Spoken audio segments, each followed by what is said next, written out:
que senão daria mais um outro episódio aqui da gente falar da corrupção, né? Porque parte do SUS é financiado pelo INSS, que teve esse rombo aí de bilhões de reais aí que a gente ficou sabendo esses dias. Então, o que acontece com o ressarcimento ao SUS? Ele está tirando operadoras do mercado. Aqui no Rio, eu já tive 3 clientes, deixaram de ser plano de saúde, acabou, entregaram o registro, disseram, não quero mais ser operadora de plano de saúde, porque o ressarcimento que o SUS estava cobrando deles, como eram pequenas operadoras, eles não iam conseguir pagar. Eles parcelaram o que tinha para trás e dali para frente deixaram de ser plano de saúde.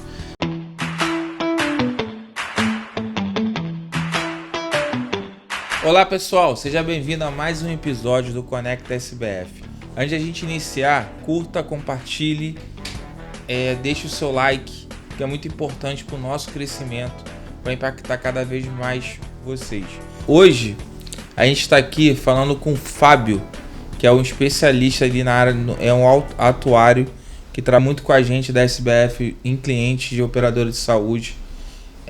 Virou um grande amigo e como esse conteúdo é muito rico, muito importante, impactante, eu fiquei enchendo o saco dele para vir, a gente acertou a agenda e graças a Deus hoje vai ser o dia que a gente vai conseguir trazer esse conteúdo bastante rico para você que é da operadora, da área de saúde em si, ou que você tenha curiosidade para entender um pouquinho desse ramo de atuário, de operador de saúde. Seja bem-vindo aí, Fábio. Muito obrigado por você ter vindo. É um grande prazer, meu amigo. Virou um amigo aí ao longo desse tempo. Verdade. E queria que você falasse um pouquinho da sua trajetória, sua formação, qual a tua empresa, como você atua.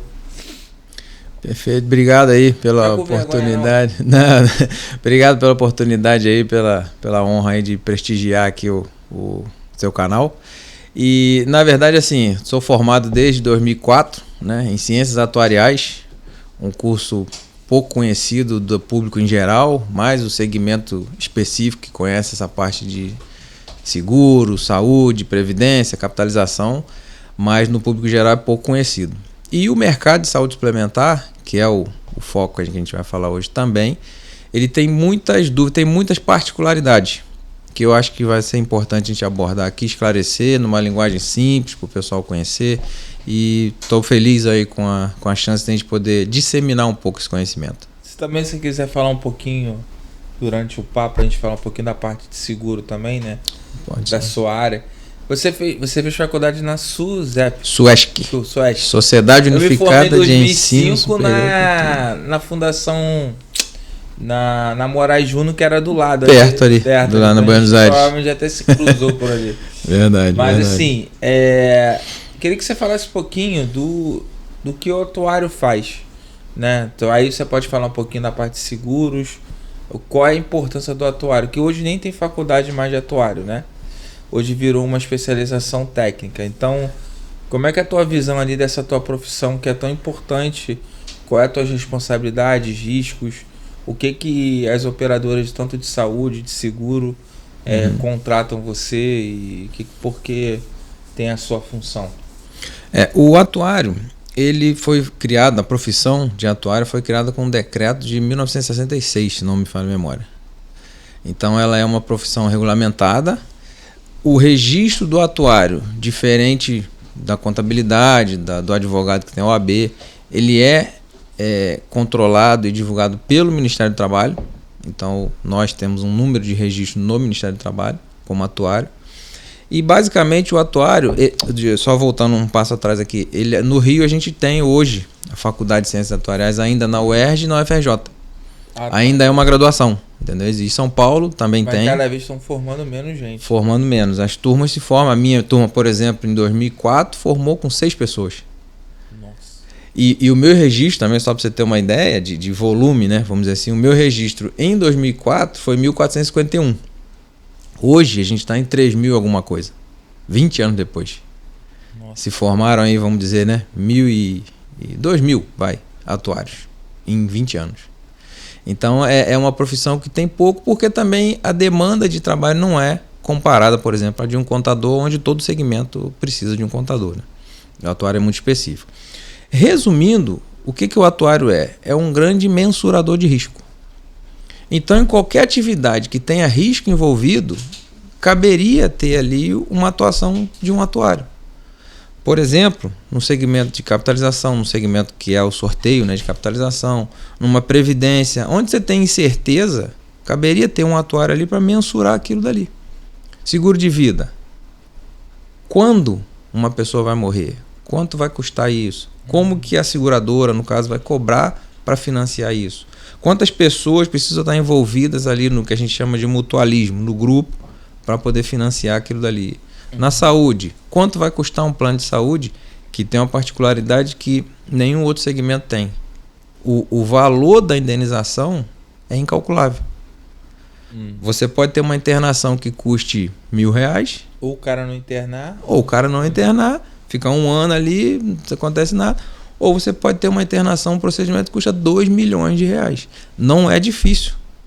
Nos últimos 3 anos, várias operadoras que nós atendemos, eu já vi procedimentos custando R$2 milhões. Uma pessoa, um procedimento, R$2 milhões. Ou seja, se não tiver um especialista ali para mensurar esse custo todo envolvido, como é que vai se chegar no preço do plano de saúde, né?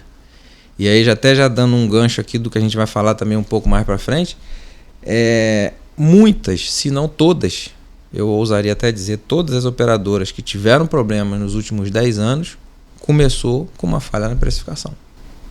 E aí que a gente entra nessa situação do cadastro. Então, assim, uma operadora precisa cadastrar um produto e ali ela faz uma análise de risco. Exato. E eu queria que você explicasse quais são as etapas que você envolve esse cadastro, o que você precisa fazer em referente a esse cadastro de produto. Então, uma operadora quer lançar um produto. Todo mundo fala assim, é mole lançar um produto. Mas como é que é essas etapas? E se isso também aplica para todas as atividades que queiram lançar um produto? Então você Sim. poderia, por exemplo, um cara que quer montar um produto dentro de uma contabilidade, tudo, você consegue mensurar esse risco, analisar a matriz, como é que funciona esse teu cálculo? Basicamente, no caso da saúde, você tem 2 variáveis, resumidamente falando, você tem 2 variáveis. Qual é a chance de acontecer uma consulta, por exemplo, um exame, uma internação? Então você analisa a idade do cara. A idade do cara, o histórico. O histórico, o perfil de trabalho, o perfil de vida que ele leva. Se ele tem sedentário, não é? A atividade dele, se expõe ele mais ou menos a uso. Mas a operadora vai lá e define um produto. E Isso. aí tu faz eles fazem uma matriz do produto. Uma matriz do produto, exatamente. Então, para fim de precificação, que são levadas em conta essas variáveis. E qual vai ser o hospital, a clínica, o laboratório que vai atender. Aí nós vamos, que a gente chama de desenhar o produto. O produto vai ser o quê? Aonde ele vai atender? Qual é a região que ele vai atender? Se ele vai ser um produto que só vai cobrir ambulatorial, consulta, exames, pronto-socorro, ou se ele vai cobrir internação. É outra característica do produto. Se ele vai ter ou não a famosa coparticipação, que também gera muita dúvida nas pessoas, a gente pode falar um pouco mais sobre a coparticipação. Sim. Né? Se ele vai ter ou não esse fator moderador, que chama coparticipação.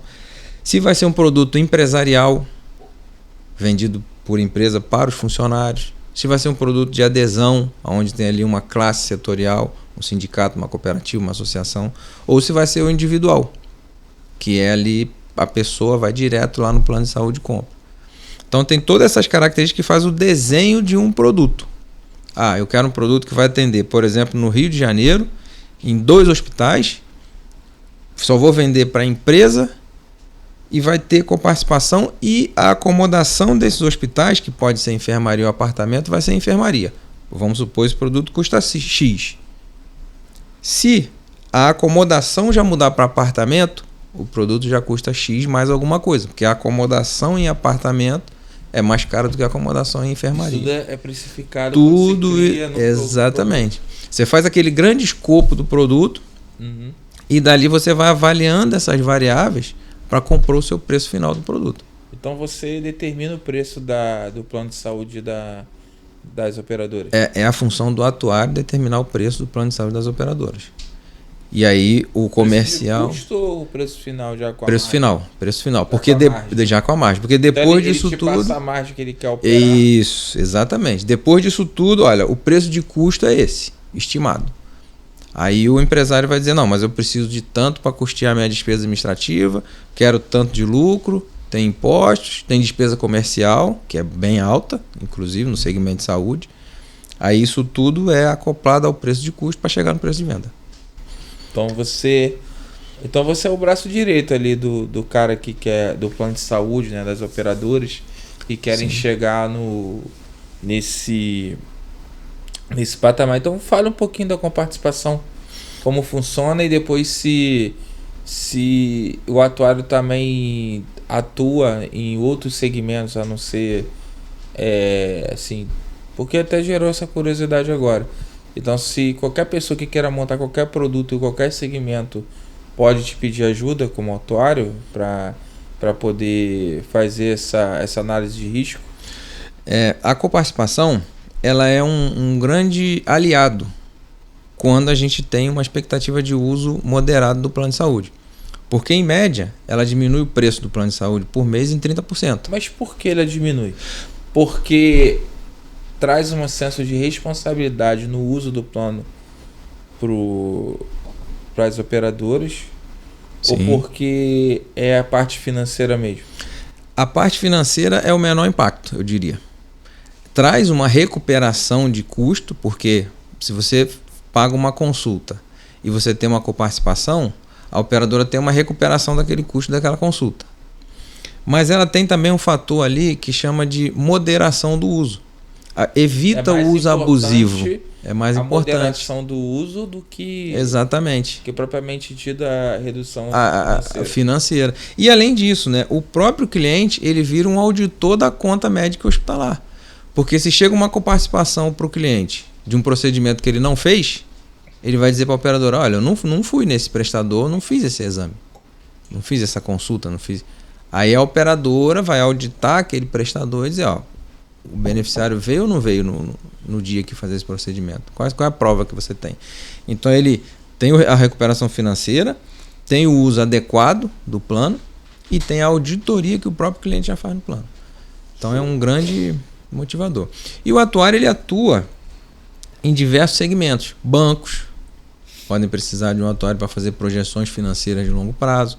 Seguradoras, fundos de pensão, empresa de capitalização, empresa de sorteio, empresa de jogos. As bets? As bets, pode ser, porque ali tem uma expectativa de sorteio. Uhum. E onde tem uma expectativa de sorteio, pode ter uma gestão atuarial daquilo dali. Quanto ela vai receber, quanto ela vai pagar nos sorteios, né? Mais ou menos semelhante à capitalização.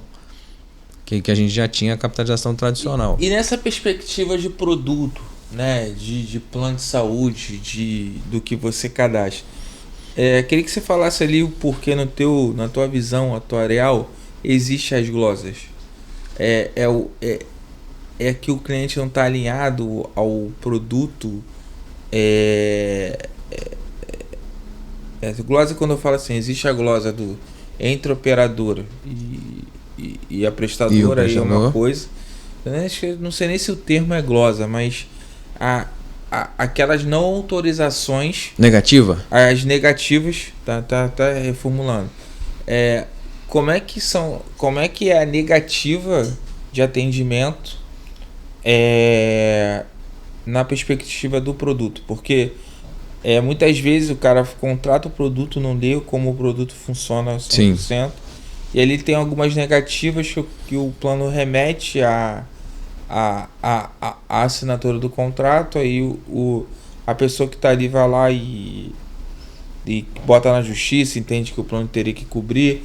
Como é que é isso? Queria que você explicasse um pouquinho como é que funciona isso.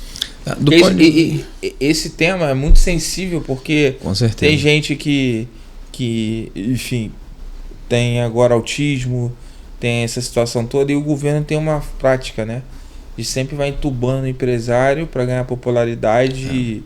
Então vai lá, o outro que tem que pagar, nunca eles que pagam, E isso sufoca muito a operadora. Queria que você falasse um pouquinho dessa perspectiva.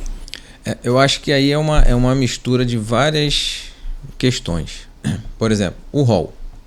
O rol, até então, seria a cobertura obrigatória dos planos de saúde. Aí começou, como você acabou de falar, começou uma discussão política em cima do rol. É obrigatório? É mínimo? É taxativo? Não é taxativo? É exemplificativo? Até então, até hoje, no meio dessa discussão toda, o entendimento que está se consolidando no meio, inclusive do judiciário, é que o rol é exemplificativo. Então a operadora tem que cobrir tudo, independente se está ou não está no rol. Esse é um ponto. O outro ponto, a compra. Tem a hora da compra que o cliente vai adquirir um plano de saúde e ele está mal informado. Imagino que isso possa acontecer. E aí passa pelo corretor? Aí passa pelo corretor, que nem sempre é um corretor especializado na venda de plano de saúde. Diferente do seguro, onde você tem que ter um registro na SUSEP, você tem que ter uma série de exigências para vender um seguro, seja ele de vida, automóvel, casa, o que for. O plano de saúde não, qualquer pessoa pode vender um plano de saúde. Então, às vezes, a pessoa não passa a informação direito. E, às vezes, também tem o cliente com má fé. A gente não pode também dizer que não exista, porque existe. Por exemplo, o que mais acontece? Procedimentos que têm carência. Então, a pessoa comprou um plano de saúde hoje, sabendo, porque foi no médico, sentiu uma dor, que ela tem que fazer uma cirurgia. Só que a cirurgia tem carência de 6 meses. Carência máxima de 6 meses. Aí ela compra o plano de saúde. Também tem muito na situação, se teve infarto. Declaração de saúde. Exatamente. Tem que ter uma ficha. Né? É crime, pode ocasionar a rescisão do contrato unilateralmente pela operadora. Só que é um procedimento e acaba ficando moroso. A ANS não dá a resposta no tempo que precisa. Então não é muito usado. Eu acho que isso só é usado quando for uma coisa muito discrepante. Que muito exatamente. Até porque é o seguinte, quando a pessoa ela faz isso de má fé, ela já vai no dia seguinte no judiciário, no plantão, e pega uma liminar. E várias oportunidades eu já participei de palestras e seminários com juízes regionais, juízes federais. O juiz dá assim, a frase comum que eles falam é: na hora que a pessoa chega para me pedir um procedimento, o que eu vejo ali é que tem uma vida em risco. Então, eu não vou assumir a responsabilidade daquela vida perder ou não perder aquela vida. Exatamente. Tiro dele e passa para frente. Mais fácil entubar, né? Mais fácil. Exatamente. Na operadora, né? Isso é quase um senso comum. Todos os juízes que eu já ouvi falar, falaram exatamente essa frase. Ele não vai assumir a responsabilidade por uma vida que está ali na frente dele precisando de um procedimento. Entendeu? Então, é isso que acontece e aí gera essas negativas. Às vezes, por exemplo, a pessoa compra um plano de saúde mais barato porque não tem o hospital X, que é o hospital top daquela região dela. Ela precisa de um procedimento, ela quer usar aquele hospital X, que é o top. Mas ela não comprou o plano que tem aquele hospital. Isso acontece também muito. Aí ela quer colocar na justiça porque ela quer o atendimento naquele hospital. E aí começa... Esse acho que não ganha muito não. Né? Esse já é menos, porque aí é uma coisa eletiva. Uhum. Agora, se for um atendimento de urgência, emergência, aí... O cara vai ali, o cara acaba colocando. É muito complicado, porque a gente fala de um cenário da gente usando e tal, sim, mas você olha para a operadora, que é um negócio que o nosso canal a gente fala de empreendedorismo e tal, e cara, é complicado você também operar, porque os operadores têm lucro. Cara, não é. Não é fácil. Uma regulamentação muito grande, a lucratividade não é tão grande assim, porque existem muitas situações complicadas e aí se cria duas guerras, né, entre o usuário e a operadora, em que na verdade o grande culpado é o governo, que ele tira a responsabilidade dele, que a saúde teria que ser dele. Aí ele faz você comprar, brigar com a operadora que teoricamente tá tentando te dar uma qualidade melhor do que o SUS. Sim. Entendeu? Sim. E aí as pessoas não entendem que você não pode pagar R$100 e ter uma operação... Exatamente. Maior, porque eu tô pagando. Você não tá pagando por isso. Exatamente. Você não tá pagando por isso. E se você pagasse por isso, seria muito mais caro. Seria 300, 500. Entendeu? Então, assim, e as pessoas não entendem isso. E aí, quando o governo, né? Quando elas vão lá e colocam, entubam lá, o judiciário também, para eles tirarem da reta também, então vamos no mais fácil, que é a operadora. Sim. Aonde ele teria que fazer, a operadora não cumpre e tal, então vai no SUS. Aí Sim. O SUS os caras tiram da reta. Exatamente. Então assim, e aí tem um absurdo que aí a gente pode até falar agora, que é o SUS. Então assim, se você faz um procedimento dentro do público e o público ainda pode cobrar as operadoras. Das operadoras. Fala um pouquinho do SUS aí então, só para as pessoas só para fechar mais um detalhe nessa questão aí, com essa politização da saúde suplementar, na verdade, o grande argumento do governo de que ele está defendendo o cliente, no final das contas, o cliente é o maior prejudicado. É o maior prejudicado. Porque se cria um círculo vicioso, aonde o prestador cobra mais da operadora, porque imagina-se que a operadora vai glosar. A operadora glosa o prestador porque imagina-se que ele vai superfaturar uma conta. O cliente paga mais caro, porque a sinistralidade aumenta por causa das liminares judiciais, do uso indevido, muitas das vezes de fraude, de prestador e etc. Procedimento que não precisaria ser feito e são realizados. E aí, no final das contas, diminui a possibilidade de que mais pessoas consigam aderir ao plano de saúde porque por causa desse círculo vicioso. Se defender aumentando mais. Acaba aumentando, mas quem não aumenta, quebra. Quando quebra, toda aquela carteira, a gente vê aí nos últimos anos quantos operadores quebraram. Agora, mais recentemente, aí uma grande acabou de ser liquidada pela ANS. Qual? A Golden. A Golden. Entendeu? Tá público, tá lá no site, acabou de sair a liquidação da ANS. Mais de 500 mil vidas. Para onde vão essas pessoas? Às vezes outra operadora pode absorver. Ela tinha se levantado, não tinha? Tinha na época que fez uma negociação da carteira de planos individuais, mas ela ainda vinha ali meio, né? Mais ou menos ali. E junto a isso, todo esse cenário, aí você tem as indústrias de OPME, etc, que vai complicando. Nos últimos 3 anos aí, essa questão dos procedimentos de terapia, que foi um boom de custos astronômicos, e tudo isso vai criando um círculo vicioso que no final das contas o maior prejudicado é o beneficiário. Tudo que você faz dando mais obrigação num cenário que o usuário final vive um caos financeiro aí que esse governo coloca, de juros altos, de gasto público elevado, você vai...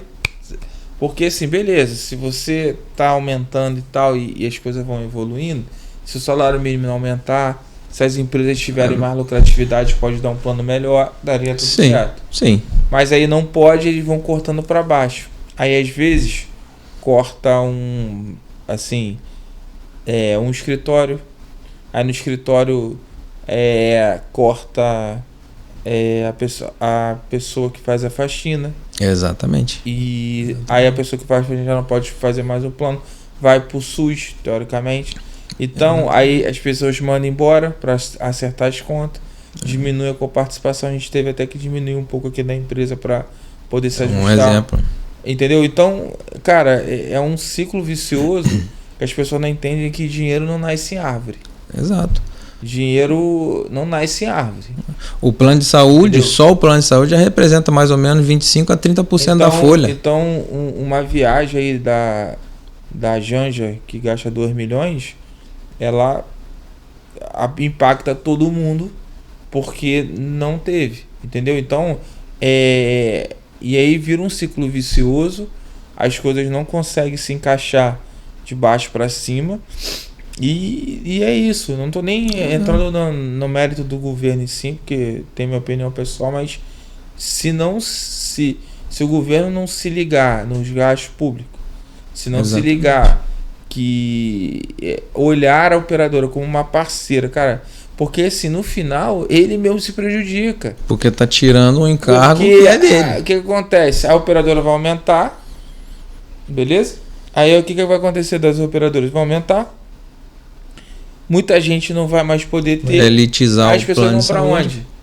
Pro SUS. Aumenta o custo dele mesmo.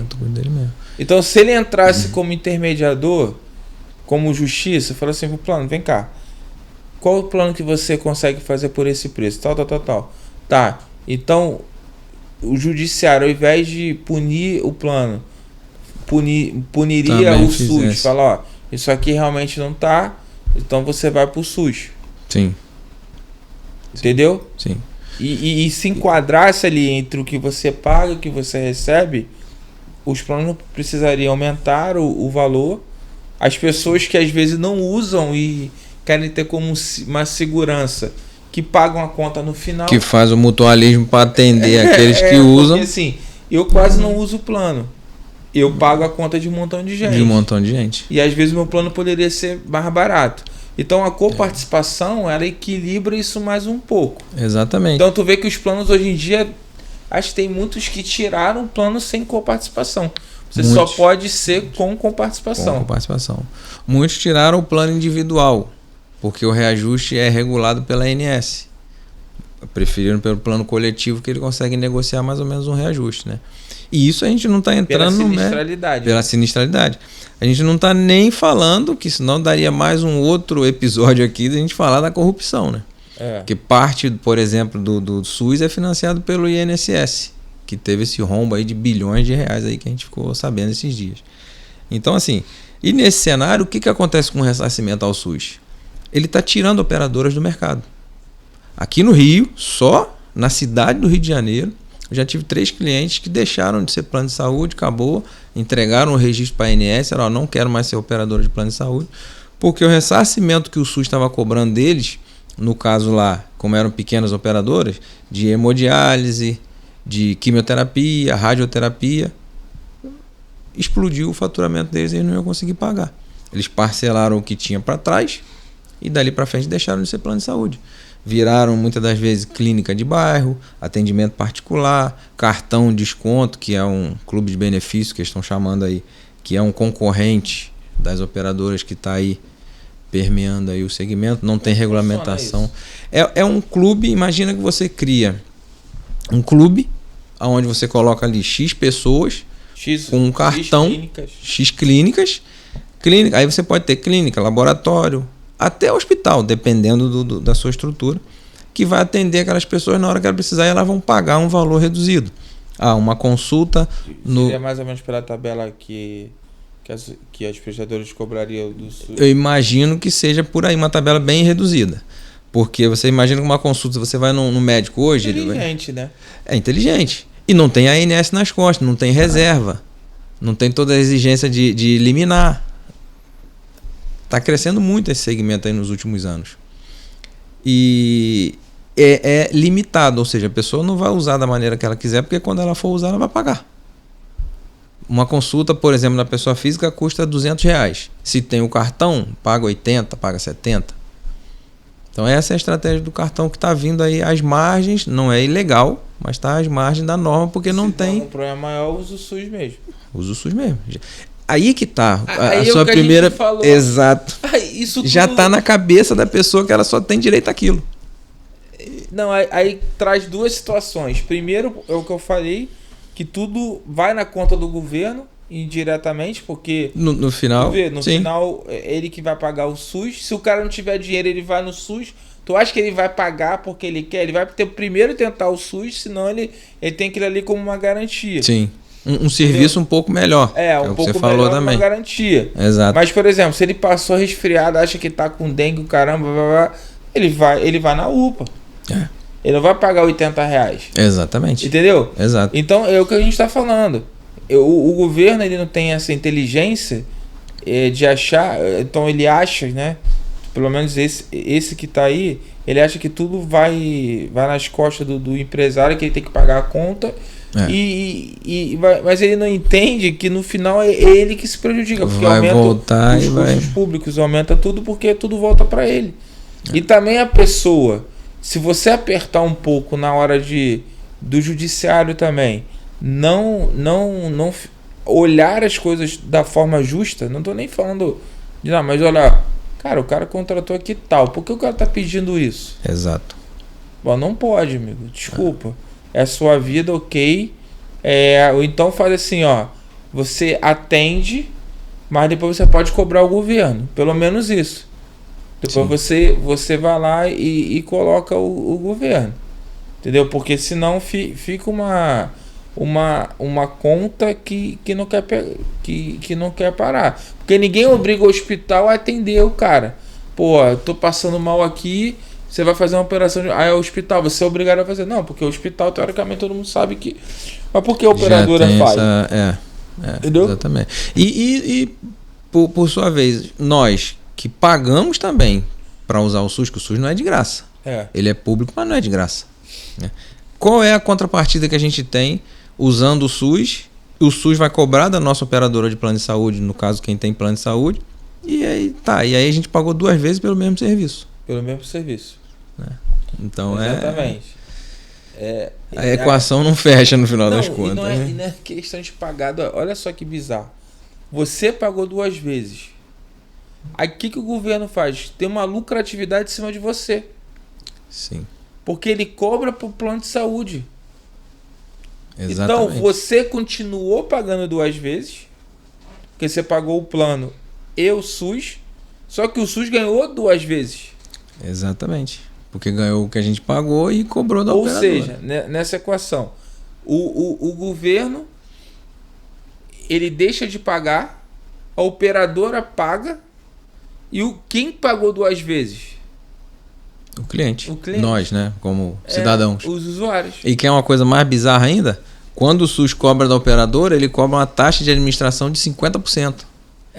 Então, se ele teve um procedimento de R$1.000, ele vai cobrar 1.500 da operadora. E a lucratividade da operadora não consegue chegar a 50%. Nunca. A média histórica aí do segmento é 2% de lucro. 2% de lucro líquido. Como é que pode, né? Ele ainda cobra lucro. Ó, meu amigo, eu ainda quero lucrar. Exatamente. É muito bizarro. Cara, fala um pouquinho das provisões técnicas, quais são as das operadoras, o que também depois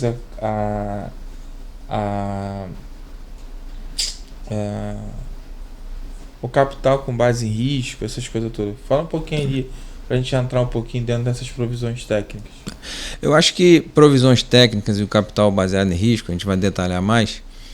Esses tópicos eu acho que foi um ponto positivo que o governo, como agência reguladora que é a ANS, criou. Por quê? As operadoras de plano de saúde, elas são gestoras de recursos de terceiros. Elas são intermediárias financeiras. Elas recebem dinheiro dos clientes e pagam a um prestador, um médico, um hospital, uma clínica, um terceiro. Nessa gestão do recurso, obviamente, tem o lucro delas ali. Quem consegue, né? Disso que a gente estava falando aqui agora, quem consegue ter o lucro, tem lá o seu lucro.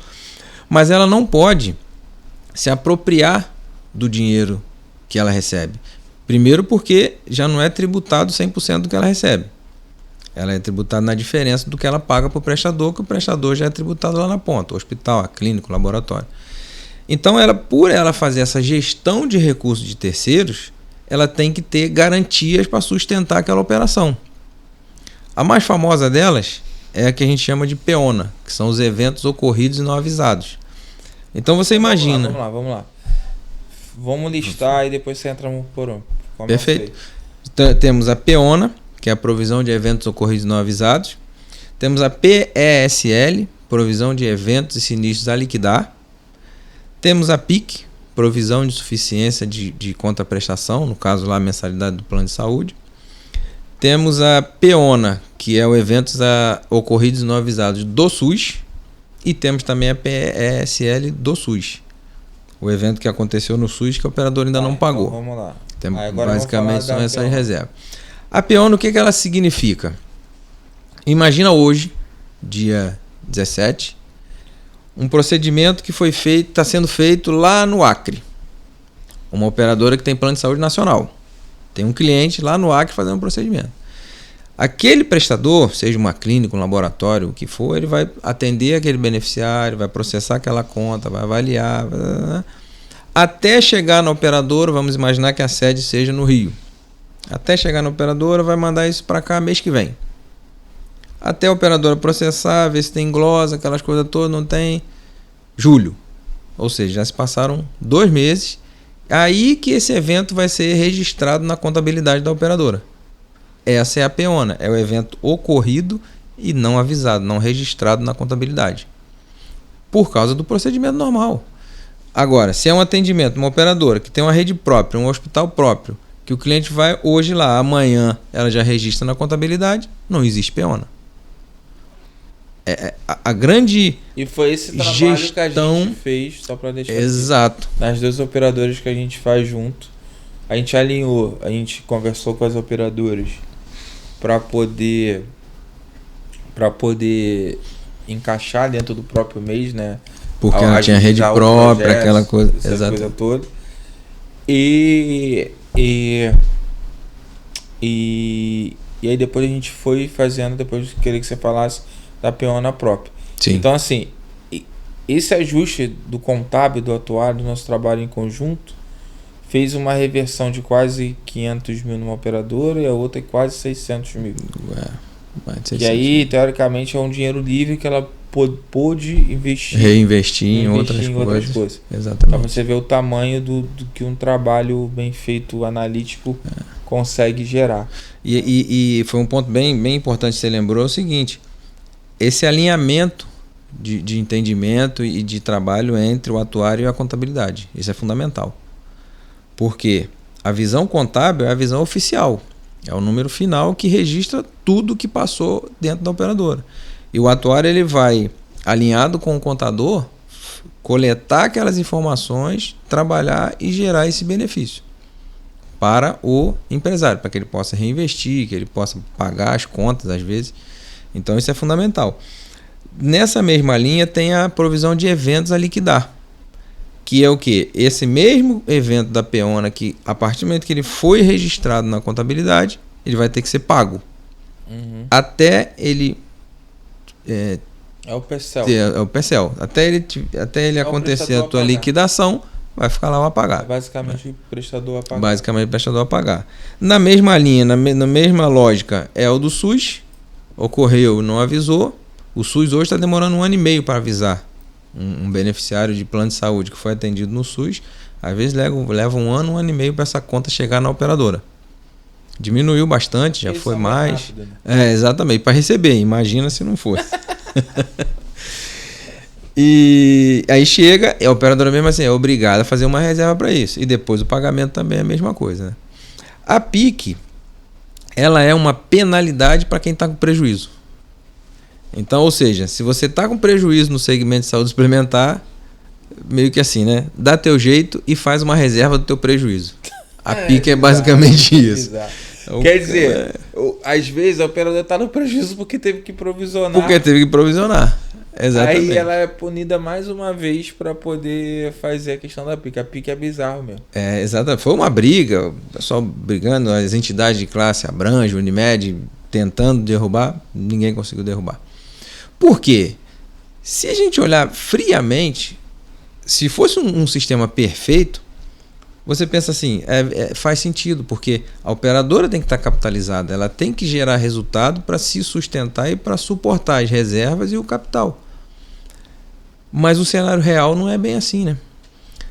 Os benefícios que a operadora tem para conseguir equilibrar suas contas não são simples, não são fáceis. Uma operadora ter lucro. Já trouxe o Pablo aqui, né?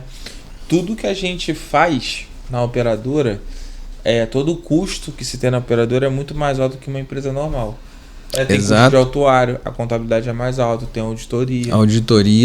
Os profissionais que trabalham tem que ser mais qualificados e algumas áreas especializado, né? Mais especializados, aí a mão de obra é mais cara. Então, assim, não é uma gestão barata de fazer. O advogado é mais caro, que é mais especializado. Então, assim, essa conta é muito difícil para a operadora fechar. O custo regulatório, né? Tem. Para a gente ver que uma operadora dá de lucratividade, cara, entre 2% até 8% no máximo. Cara, ter 8% de lucro hoje, o cara tá rindo à toa. Assim, Se for muito bem... Exatamente, muito bem. Em média vai dar o quê? No máximo 5. 5 é uma rentabilidade de aplicação, praticamente. Não, tudo bem. Não é 1, 2%, mas qual é o custo de oportunidade do cara querer estar com dinheiro sobrando e querer montar a operadora? Por um lado, eu entendo, que a gente até já trouxe aqui o Pablo e tal, ele tem essa visão e eu concordo, que você tira muito aquelas pessoas que querem, os curiosos, que querem operar dentro da operadora. Sim. Se tu não tiver no meio, se você não tiver um estudo e tal, cara, você não consegue fazer a operadora. Exato. E a operadora odontológica, de plano odontológico, ela é menos, ela não tem ainda tem uma coisa na operadora, só pra gente fechar. Tem essas provisões e ela ainda tem que ter o valor guardado numa aplicação sem mexer. Exatamente. Então, assim, aí que são os lastros, né? Fala um pouquinho do lastro, então. Exatamente. E aí até no lastro a gente já pode pegar o gancho depois da questão do modelo próprio, né, de cálculo. Sim. Por quê? Todo o dinheiro que é equivalente... Então, vamos dar exemplo. A operadora tem 500 mil de peona, sim, 300 mil de PIC. Então ela teria que ter, num lastro, assim, claro que outras variáveis, pelo menos 800 mil. Numa conta. Aí tem 100 mil de PCL, 900 mil mais ou menos. Exato. Ainda tem um SUS de 100 mil, 1 milhão. Ela 1 milhão para arredondar. 1 milhão preso numa conta, em dinheiro, não tem imóvel, tem as particularidades de imóvel, mas no final das contas não ajuda porque ele bota. Exatamente, ela vai ter que ter uma conta aplicada com 1 milhão lá, vinculada à ANS. O então, diretor, olha só, o dono. Aí entenda uma coisa. Olha como é que é complicada a operação. Se tem as provisões técnicas e se chega um valor de lastro, e esse lastro tem que estar aplicado dentro da operadora. Exatamente. E aí a operadora não pode, teoricamente, usar esse dinheiro para estender a parte de clínica médica e tal, para poder diminuir o custo assistencial, porque o próprio diminui. Ela fica com o dinheiro preso para a ANS. Não é que fica preso para a ANS, tá? Não é que a ANS pega o dinheiro não, tá, gente? A ANS te obriga a fazer uma aplicação vinculada a ela para você não poder mexer. Ela não mexe no dinheiro, não usa o dinheiro. Toda a rentabilidade é da operadora. Você tem até a opção de até escolher ali dentro do que ela coloca e a lucratividade ali, o rendimento é da operadora, tá? O dinheiro não vai para a ANS. Repetindo, o dinheiro não vai para a ANS. Só que ela fica travada numa aplicação que você não consegue sacar se você não cumprir os requisitos dos lastros.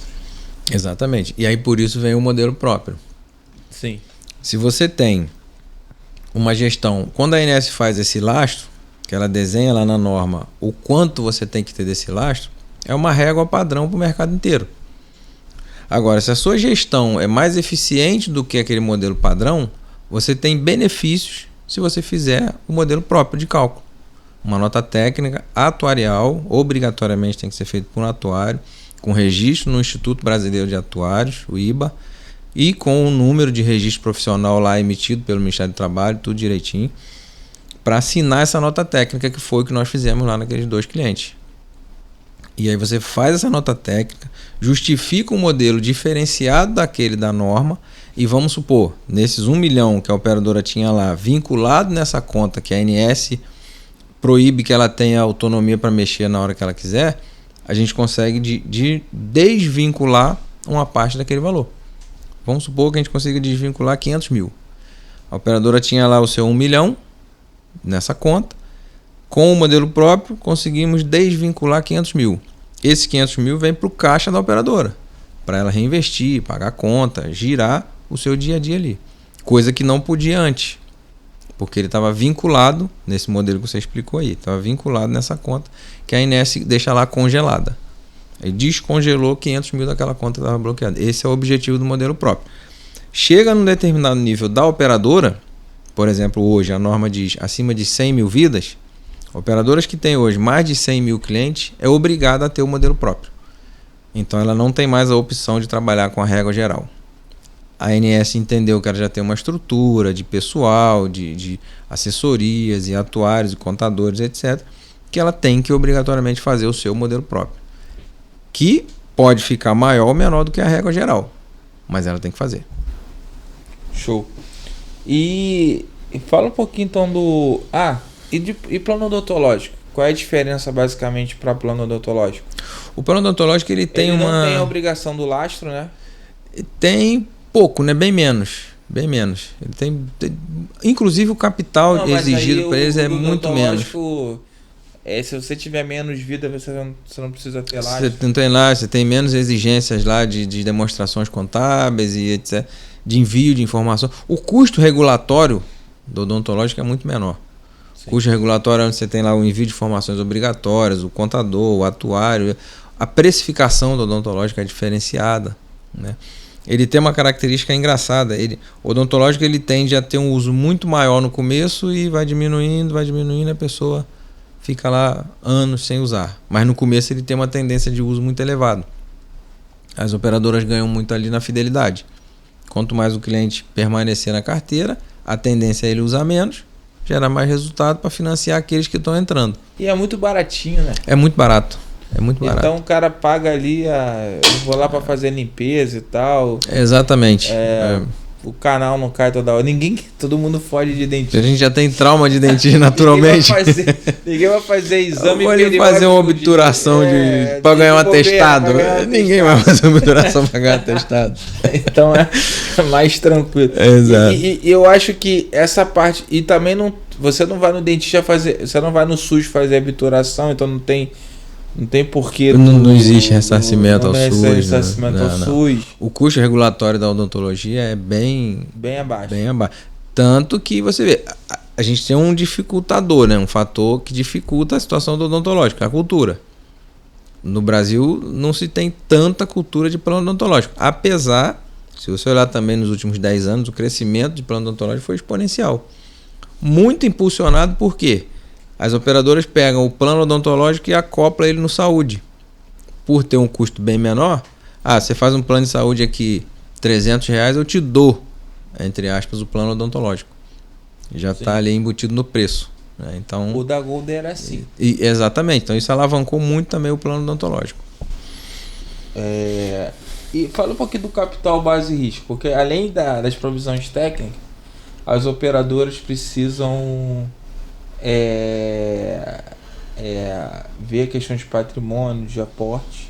Fale um pouquinho então disso aí.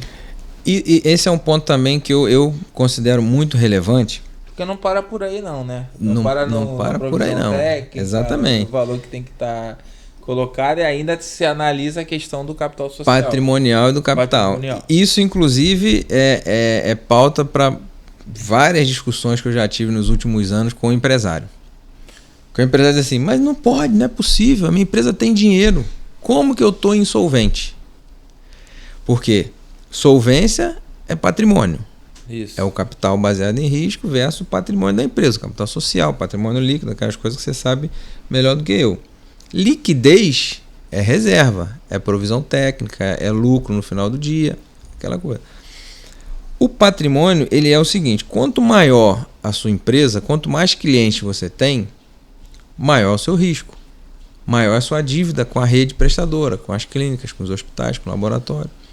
Então a sua empresa ela tem que também crescer, ter patrimônio ativo lá, dinheiro, imóveis, enfim, aplicações ali. Deixa eu tentar explicar um pouquinho à vontade. Conceitualmente, porque para colocar. É bom, isso é importante. A empresa ela tem ativo, passivo e patrimônio líquido. Então quando você tem quando você abre uma empresa, você vai caixa, conta patrimônio líquido. E ali você começa a operar. Dentro da operação, você tem receita e despesa. Essa receita e despesa, ela vai para o patrimônio líquido, pro patrimônio, dentro do PL. Tá? Então, por exemplo, se eu tive 100 mil de lucro, eu comecei com 1 milhão de capital, eu tenho 1 milhão e 100 no patrimônio líquido. Perfeito. Beleza? E dentro do patrimônio líquido, aí beleza, aí entenda uma coisa. Você mexe no resultado com as provisões técnicas, Então a gente já falou da PEONA, do SUS e tal, você aumenta a despesa. Então se a operadora fatura 100, ela vai botando provisão técnica e tal, tem um lucro de 50. Ou então um prejuízo, muitas operam no prejuízo de 200. Aí esse 200 vai para o patrimônio líquido. Então se eu tinha um patrimônio de 1 milhão, menos 200 de prejuízo, eu tenho 800. Isso aqui ainda é calculado do capital base. Ele fala, opa, se você tiver menos aqui do capital base que você precisa para ser operadora, você ainda tem que botar dinheiro. Fazer um aporte do então, acionista. Olha a loucura. Tu tem que colocar o aporte porque você fez provisão técnica e deu prejuízo. Exatamente. Aí você tem que aí esse dinheiro fica lá. Teoricamente você vai poder gastar, assim, você vai melhorar a tua operação. E você ainda tem um dinheiro que está preso na ANS, que você não pode usar para colocar isso. Na minha opinião, o capital base segura muito mais a operadora do que as provisões técnicas. Na minha opinião. Eu vim da NTT, que era por capital. Então, se você fizer qualquer coisa, você aumenta o seu capital. Porque no momento que você aumenta, você obriga as operadoras a aumentar o capital, ela obrigatoriamente tem que botar dinheiro na operação. Então, no final da conta, isso que é importante. A provisão técnica, ela tira o dinheiro da operação. Então, se você regularizar, na minha opinião, tá? Se você fizesse uma regularização mais forte no capital base, você faria as empresas aportar mais dinheiro e assegurar muito mais a operação. Certo. No final das contas, assim, não importa, porque no final o lucro e o prejuízo vai para o patrimônio. Sim. Então, se ele der prejuízo, ele necessariamente vai ter que aportar para poder superar essa solvência. Numa empresa normal, se der prejuízo ou não, dane-se. Vai colocando lá até tu quebrar. Mas se você monitorar o capital base, que é o teu patrimônio, se de começar a ter 200, aí você tem 800, 500, 600, não, você tem que ter 1 milhão. Sim. Você necessariamente tem que fazer o aporte. Você necessariamente, o que você vai fazer? Você vai dar solvência, você vai deixar a tua operadora muito mais saudável financeiramente. E aí eu entendo, você me corrigir se eu estiver errado, que a operadora foca mais nas provisões técnicas e relaxa sobre o capital base. Porque agora pode falar sobre não, é nessa linha, porque a única diferença que a gente teria aí nessa exigência de ter o capital, e que sim, concordo também que o capital poderia resolver o problema de liquidez, é a questão do financeiro, né? Porque você pode ter ali o resultado contábil, que não necessariamente é um resultado financeiro. Você pode ter um resultado contábil que, consequentemente, vai aumentar o seu patrimônio e aumenta a sua capacidade da sua empresa, mas não necessariamente está sobrando dinheiro no final da conta para cobrir a reserva. Então, talvez, imagino que aí seja o gancho de você ter a exigência de reserva também, e não só de patrimônio. Concordo que se financeiramente você entrou com dinheiro e esse dinheiro está girando ali dentro e fazendo seu patrimônio, resolveria o problema de reserva.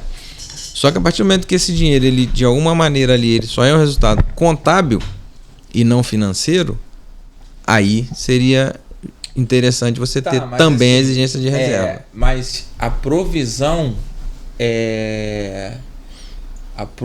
Então vamos lá. Então, só para a gente entender aqui. O PCL que eles obrigam a você colocar, teoricamente, é normal. Você tem que ter, contas a pagar ali e tal. Contas a pagar. É você colocar ali tudo que você tem, vai ter despesa de custo assistencial. Beleza, isso aí sem discussão nenhuma. O PEONA, eles abrem. Eu não vejo sentido no PEONA se não for o próprio. Porque se você não faz o próprio, você vai fazer em cima uma régua geral em cima de régua de receita de média. Sim. Não acho que faz sentido. Então já começa aqui, então assim, ó.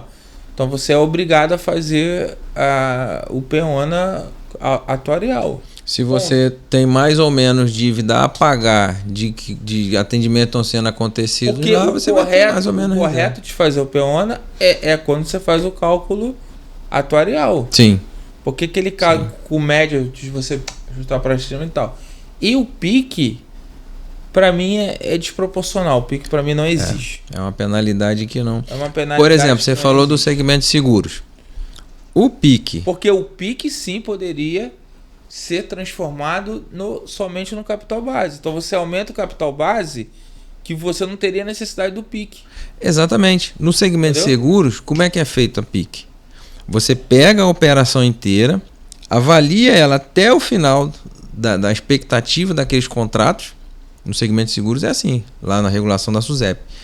Você tem contratos ali que tem vigência de 1 ano, 2 anos, alguns meses. Você faz a avaliação da sua carteira toda, até o final da vida, entre aspas. Traz a valor presente. Se tiver prejuízo nessa operação ao longo da vida, aí você constitui PIC. Não é essa régua geral da ANS que tem prejuízo e faz PIC.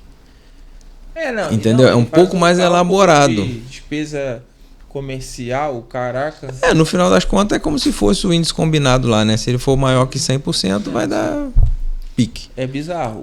Na SUSEP, a SUSEP já avançou um pouco mais nisso daí. Eu imagino que a ANS vai nessa tendência da SUSEP.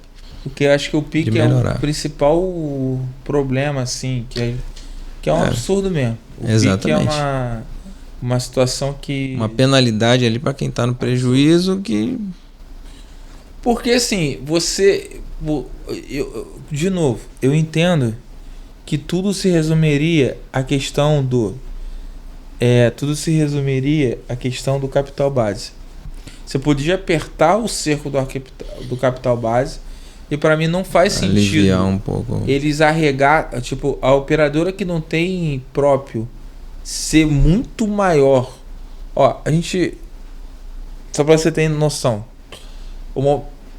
pelo nosso cálculo, uma operadora, a gente tem 2 operadoras no mesmo nível, né, assim, de tipo de praticamente concorrente.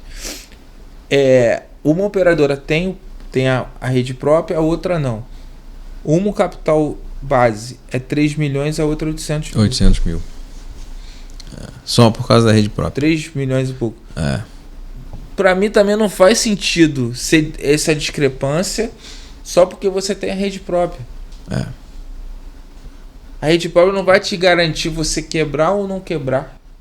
E no contraponto disso, na parte de provisões, a rede própria ela te ajuda se você fizer uma gestão eficiente, mas na régua geral ela não te ajuda em nada. Então se você for insuficiente de dinheiro, você não vai ser suficiente tanto na própria quanto na outra. Porque a rede própria, se ela também não for uma rede própria bem gerida, o custo pode ficar mais alto do que seria num credenciado. Exatamente. Do funcionário, de material, medicamento, etc. Tem que ter uma gestão boa. Por exemplo, a gente teve uma conversa que o SUS, o custo assistencial do SUS para a operadora é até mais barato. Sim. Do que ela pagaria para o prestador próprio. Que loucura. Sim.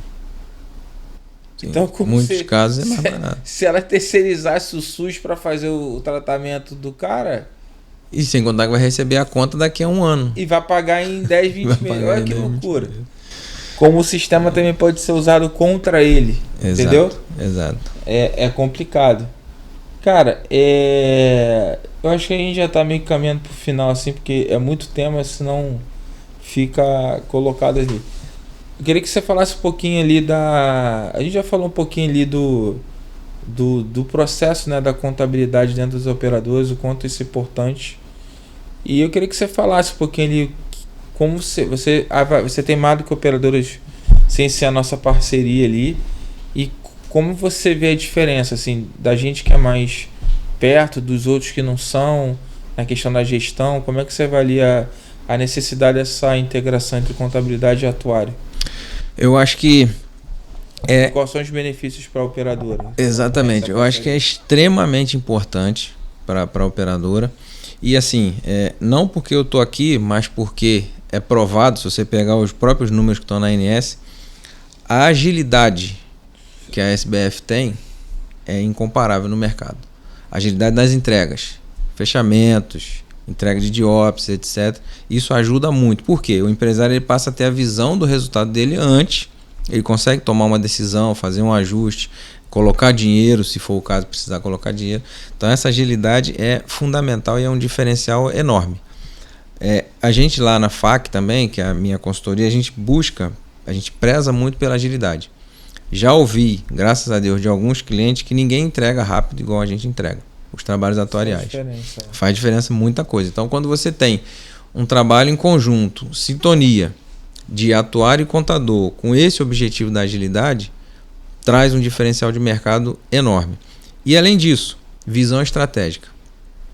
Todos os contadores que eu trabalhei até hoje, eu dizia para eles, vocês têm que ter a visão estratégica da empresa. E não só operacional. Não é só pegar no final do mês lá, receber os documentos e fazer lançamento, débito e crédito. Não é. Principalmente no nosso mercado, que envolve valores astronômicos, que às vezes uma tomada de decisão aqui errada, ela pode impactar na necessidade do acionista colocar mais dinheiro ou do prejuízo no final das contas para a empresa. Então o contador com a visão estratégica, entregando rapidamente e conhecendo da operação ali, aonde eu posso fazer esse registro de uma maneira melhor, mais eficiente, mais eficaz, alinhado com o atuário, para calibrar, por exemplo, as provisões próprias, modelo próprio. Olha, por exemplo, contador, no mês que vem, tem a expectativa aqui, com base no que a gente tem de histórico, de que a Peona, que é a mais famosa que a gente está falando aqui, ela tem um aumento de X milhões de reais. O que você tem aí na contabilidade que possa cobrir isso, possa equilibrar? Eu tenho a expectativa de prejuízo. Então o acionista já vai saber, então tá bom, então já sei que mês que vem eu tenho que me preparar para colocar tanto a aportar na empresa. Essa antecipação dos resultados, essa visão estratégica é um diferencial enorme e não é comum no mercado. Exatamente, não é comum no mercado. E a contabilidade que muitas vezes a pessoa paga é cara, né? Caro. Cara, muito caro. O que não entrega. É muito caro. É bizarro mesmo. Não é tão fora do normal a gente vê contadores não entregando as coisas no prazo na ANS. A gente tem um aí em comum que o cara não entrega nem declaração acessória de fiscal. Não é difícil, né, da gente achar perdendo não prazo. Não que todos sejam assim, mas é até revoltante assim, da nossa parte profissional isso ser atuado. Exato. Cara, queria que você entrasse um pouquinho sobre a FAC mesmo, assim, da tua empresa, o que você falasse um pouquinho dela, do que você faz, assim, e falasse ali como é que foi a tua trajetória na FAC, como você decidiu montar a empresa e também ali o erro que você cometeu, que te frustrou. Queria que você falasse um pouquinho sobre a FAC. Cara, eu de uns tempos para cá... Quando você abriu a FAC? Eu tenho uma palavra que eu acho que resume toda a minha trajetória profissional. Na verdade, até um pouco também da minha vida, né? É improvável. Eu comecei numa profissão que é muito pouco conhecida. Então, era improvável que, na época, quando eu comecei a trabalhar, era improvável que tivesse sucesso nessa profissão. Comecei numa empresa que era uma consultoria atuarial, na época, em 1998, como office boy. Ainda existia a profissão de office boy na época. E dali eu fui fazendo, desenvolvendo e crescendo naquelas atividades. E o dono da empresa perguntou se eu queria fazer uma faculdade. Eu tinha ensino médio. Quer fazer uma faculdade? Eu falei, quero. Não fazia a menor ideia do que era. Quero. E fui fazer o curso de Ciências Atuariais. Comecei, formei. E em 2010, eu abri a FAC. Aí você fala assim, você pergunta assim, mas qual era? Você tinha uma visão, tinha um objetivo? Não. Era tudo coisa de Deus mesmo, que já estava se desenhando ali para que hoje fosse aí, graças a Deus, o sustento da minha família, né? Então eu abri a FAC, daí alguns meses eu comecei a prestar serviço para um cliente lá em Botafogo. Você já abriu a FAC desde o início? 2010. Eu formei em 2004, trabalhei empregado em consultoria, empresa de plano de saúde, empresa de seguradora. Em 2010, imagino eu, né, na época, sem eu entender o que estava acontecendo, mas inspirado pelo Espírito Santo, eu abri a empresa. Eu vou abrir uma empresa. Eu abri a empresa. Aí depois que eu abri a empresa, eu falei, mas pra que eu abri essa empresa? O que eu vou fazer? O que eu vou fazer agora? Ah, legal, tem um CNPJ, bacaninha, tá aí. Tem que pagar contador, aquela coisa toda. Aí comecei a prestar serviço para um cliente. E dali, graças a Deus, as coisas foram acontecendo. E aí, por que eu digo para você que é improvável? Nunca fiz propaganda da FAC, nunca fiz marketing. Não sei me vender, não sou um vendedor. Não sou de fazer network, de ficar conversando e fazendo, como é que se diz assim, negócio mesmo nos eventos. Demorou 3 meses eu tive que te convencer para vir para cá. Exato, você vê aí, eu tenho um pouco de timidez ainda nessas questões. Então as coisas foram acontecer, aí um indicava, graças a Deus, assim, apareciam parceiros bacanas, entendeu? Você, outras pessoas aí que cruzaram o meu caminho ali, que Deus colocou no caminho que, Fábio, vou te indicar para cá, vou te indicar para lá, vou te dar esse cliente, vou te dar esse outro. E assim as coisas foram acontecendo. Era improvável de hoje. A gente é improvável. Exatamente. Hoje nós temos 22 clientes de operadora de plano de saúde e 6 clientes seguradoras. Sem um marketing. Graças a Deus, sem um esquema, sem vou entrar numa licitação combinada. Nada. Tudo aconteceu porque Deus foi fazendo acontecer ali e veio dando esse crescimento, entendeu? Um crescimento tranquilo, crescimento, você vê, ao longo de 20 anos praticamente que a empresa tem, 15 anos, desculpa, né? 2010, 15 anos que a empresa tem. Tem que ser consistente, né? Consistente, exato. Nossa inadimplência é baixa, graças a Deus. Um ou outro, às vezes dá uma atrasadinha. Não atrasa a gente, né? É baixa. O cancelamento. O cancelamento de clientes também, graças a Deus, a gente perde pouco. Entendeu? Eu também, a gente perde muito pouco. Perde pouco, porque aí você vai equilibrando ali, fazendo um serviço legal. Mas eu acho que hoje em dia o atendimento é próximo. A gente já está fazendo um podcast anterior, que a gente vê que todo mundo hoje tem muita tecnologia, tudo automatizado. E acaba que ou o cara paga mais barato para ter realmente automatizado, o cara que colocou, ou o cara tá lá. Só que no mundo real, o cara que tem dinheiro, não quer que tem dinheiro não, o cara que chega num patamar de faturamento legal e tal, ele não quer entrar num lugar pra fazer o chat, ele quer falar direto com o cara. Ele quer te ligar e ter a solução dele. Ele não, então assim, é públicos e públicos, entendeu? Então o cara que tem uma condição assim de empresa, vê que a empresa está crescendo, ele já utiliza aquilo ali como ganho para você. Ele sabe que bater um papo contigo vai gerar muito mais lucratividade do que ele economizar 200, 300, 500 mil reais. Sim. Entendeu? Então acho que o mercado ele tende muito a essa questão de você sentar, conversar, entender como é que funciona. Não, e às vezes uma ideia estratégica que você dá para um empresário, ele já transforma aquilo num negócio. Sim. E ele desenvolve. E isso só vai ter no diálogo. A gente, só para falar para todo mundo aqui, eu e o Fábio, a gente está desenvolvendo um relatório que foi até um pouco impulsionado por ele, que ele faz um relatório top demais, assim, quando a gente faz a apresentação. Eu falei, cara, eu fiquei constrangido, eu falei assim, não, tem que começar a montar um para mim também e tal. A gente já ali no próximo, a gente vai tentar juntar os dois e ter essa questão mais diferenciada. Eu acho que é isso, a gente tem que aprender um com o outro, ver o que pode fazer. E trocando experiências, então, com certeza. E às vezes o cara não quer muito, né? Não é a cara parar de você. Nem é que não quer muito, ele não quer algo muito complexo. Às vezes o simples que você entrega com qualidade é de você pegar a informação, fazer um resumo, passar para ele, mandar no papel. Enfim, às vezes é difícil colocar. Por exemplo, eu estava falando essa semana com uma funcionária minha, que eu falei assim, cara, vamos fazer isso. Ela, mas os clientes ficam de saco cheio de comunicado. Fala, amigo, os clientes que importam mesmo, tem aquele não que ficam gosta, de saco cheio. O cara exato. sabe que aquilo ali é qualidade. Se você não entregar, você coloca. Aí o Marcos estava até falando assim, teve um cliente que ligou para ele, a gente já passa 5, eu recebi 5, 6 e meia. Aí o Marcos falou assim, inclusive você tá ligando para cá para pedir uma guia que tá atrasada, que é um desses 5, 6 e meia que a gente passou. Ela, não, eu que tô errado. Então assim, você vê, você tem, você fazendo o negócio certo, comunicando, fazendo uma linguagem legal, e você dando informação pro cara, ele nunca vai te negar que você não teve. Sim. Você não passou. Se ele não viu, aí é o problema dele. Entendeu? A proatividade você está tendo, está informando, está compartilhando. E eu também, nesses anos todos, a minha política sempre foi simplicidade. Eu já tenho, graças a Deus, mais de 15 notas técnicas aprovadas na ANS e na SUSEP. Uma experiência lá com eles já muito tranquilo.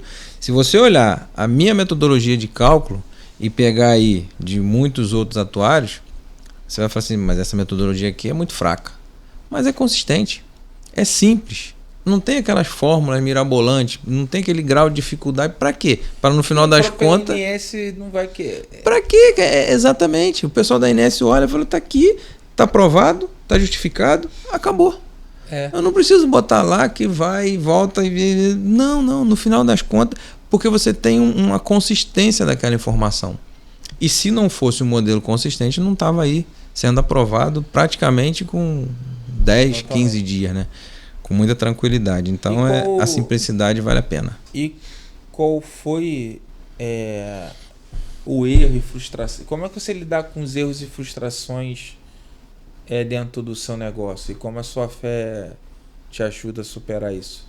Cara, hoje mais do que nunca eu prezo muito pela paz. A minha prioridade hoje não é trabalhar, não é ter dinheiro. Minha prioridade hoje é estar em paz com Deus. Depois estar em paz com a minha família e depois trabalhar, fazer as outras coisas, entendeu? Então isso me traz uma tranquilidade. Por exemplo, quando eu detecto algum erro, alguma falha, alguma coisa, eu sou o primeiro a ligar para o cliente, a assumir, olha, tive uma falha aqui, isso, vamos resolver assim. Por exemplo, a gente já teve um erro recente, que foi uma guia emitida de uma maneira errada para um cliente. E isso me deixa nervoso. A transparência total. É fundamental do que a gente vai falar. Exatamente. É a mentira de você falar, não vi. Porque se você não recebi o e-mail, não existe isso. Eu errei, aconteceu isso, foi uma falha. Sim. Temos essa forma de resolver. É você justificar o erro. Não, eu errei, mas você também não me passa. Cara, eu errei isso. Exatamente. Você pode até falar assim, cara, a gente foi impulsionado pelo erro por causa disso. A gente errou e ponto. Tá, e aqui. Agora vamos. Se tiver a multa e juros, ok, e a gente vê.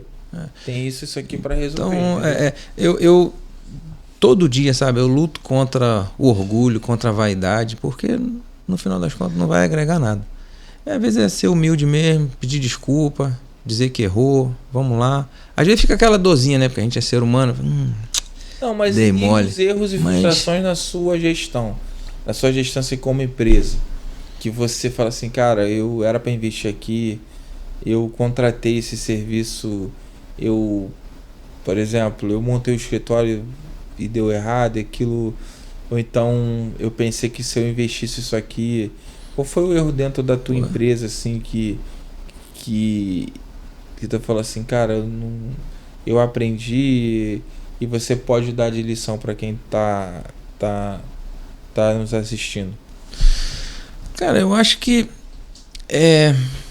talvez no começo possa ter sido justamente a questão de não acreditar que o negócio poderia crescer como ele cresceu até hoje. Entendeu? Não ter ali... E você não apostar em você Não mesmo. apostar, exatamente. Sim. Por eu ter uma característica, às vezes até um pouco pessimista, então acho que esse é um grande defeito, vamos dizer assim, né? Que eu posso dizer, e um aprendizado que ficou. Talvez se eu tivesse apostado mais no começo, colocado ali, acreditado de que poderia fazer um negócio crescer, ter mais clientes, mais recursos, poderia ter dado emprego para mais pessoas, poderia ter feito mais coisas. Mas fora isso, graças a Deus, não tem nenhuma frustração, não. E eu sei que você é cristão, então para quem é cristão, eu estou tentando colocar essa pergunta, né? Como é que você explica Deus na sua vida? Cara, tem aquela música, ninguém explica Deus, né? Ninguém explica Deus, mas eu tive semana passada conversando com o pessoal, com os pastores numa igreja, e eu disse o seguinte, que Deus na minha vida foi a minha ressurreição, né, cara? Que eu morri e hoje eu renasci, ressuscitei. Sou uma nova pessoa com muito mais sabedoria, muito mais discernimento das coisas, muito mais fé, graças a Deus, e livre totalmente do pecado que consumia a minha vida antes de eu ter o batismo, de eu buscar o Espírito Santo. Então é ressuscitar de verdade. Amém. Então, assim, deixa aí tua mensagem. Você já falou da SBF ali, assim, da nossa relação. Você quer falar mais alguma coisa? Eu acho importante só a gente ratificar o seguinte, que a atuação que você a forma de gestão que você vem dando para a SBF é um diferencial, tanto é verdade, e tanto eu acredito que todo lugar que eu vou, que eu tenho a possibilidade de te indicar, eu indico a SBF, porque é um diferencial que eu acredito, de verdade. Tem que ter eficiência, qualidade, tem que saber o que está fazendo. Isso aí, todos, ou a grande parte, sabe. Agora, a agilidade e a estratégia, a visão estratégica da contabilidade é um diferencial enorme que você tem implantado nesse mercado aí. Eu acredito muito nisso e eu acho que é um grande... E também fazer as coisas com antecedência, né? Agilidade, exatamente. Fazer as coisas com cuidado. Para ter tempo de testar, exatamente. Colocar, enfim, o que normalmente a regra do mercado é o prazo é dia 28, dia 27 o cara tá fechando as coisas, entendeu? Não, eu fico agoniado. Você vê, o prazo era dia 15, a gente estava no dia 20 do mês anterior, já discutindo para fechar, já fechando. Então, assim, isso é um grande diferencial. E essa visão estratégica, cara, porque eu confio e eu acho que é necessário que o contador tenha visão estratégica. E assim, sobre a FAQ, assim, o que eu acho fundamental, assim, que é incrível, é que às vezes a gente se assemelha muito nessa questão do atendimento, da simplicidade, da transparência, e todos os clientes que a gente tem em comum, cara, a relação é excelente. Sim. Cara, o teu relatório é top demais, assim, a tua entrega também é muito grande, é muito legal, e a tua voz mansa ali de chegar, que tira toda a ansiedade. Dá aquela baixada na adrenalina. A adrenalina é fundamental. Parabéns também, Fábio. Você é um cara... Obrigado. Que é um parceiro fundamental. Então é isso, cara. Deixa a tua mensagem final aí. Tu pode olhar para a câmera. O que você quer deixar de legado aí para as pessoas. O que você entende da tua empresa, para a operadora. O que você quiser. Falar com a sua família. Como você falou, né? Aí já abrindo agora ali pro pessoal ali, passando esse recado aí.